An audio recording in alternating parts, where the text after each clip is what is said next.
Omega glassware part 3 kitchen கண்டெய்னர்ஸ்லாம் பார்க்க போகிறோம். க்யூட்டாக செம்ம கலெக்ஷன்ஸ் இருந்தது. ஸோ இந்த பாப் ஜார் மாதிரி இருக்குது பார்த்தீங்களா, இது வந்து 170 ருபீஸ், நல்லா ஸ்ட்ராங்காக இருந்தது.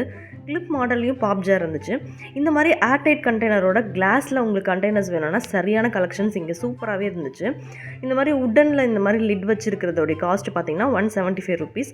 இது எனக்கு ரொம்பவே பிடிச்சிருந்தது. கோல்டு கலர் லிட்டில் ஒயிட்டு அப்புறமா பிளாக் பெயிண்டிங்கில் சூப்பராக இருந்தது. இந்த ஜார் பார்த்தீங்கன்னா ஒரு 200 ருபீஸ். இந்த குட்டி ஜார் பார்த்தீங்கன்னா 65 ருபீஸில் இருந்தது. இது பார்த்தீங்கன்னா ஸ்டீல்லே இருந்துச்சு, லைட்டாக கொஞ்சம் கீழே வந்து கிளாஸில் அது 130 ருபீஸ். காப்பர் கோட்டிங் கொடுத்தது, க்யூட்டாக இருந்தது, 140 ருபீஸ். இது வந்து எல்லாமே குவாலிட்டியாகவும் இருந்துச்சு. புதுசாக நீங்கள் பார்க்குற மாதிரி இருக்கும், இங்கே பார்த்த மாதிரி இருக்காது. இது பார்த்தீங்கன்னா 50 ருபீஸ் இருந்தது, க்யூட்டாக இருந்தது. இந்த குட்டியாக இந்த ஜார் பார்த்தீங்கன்னா 40 ருபீஸில் இருந்தது. இந்த ரெட் கலர் லிட் வச்சது பார்த்தீங்கன்னா 80 ருபீஸில் இருந்துச்சு.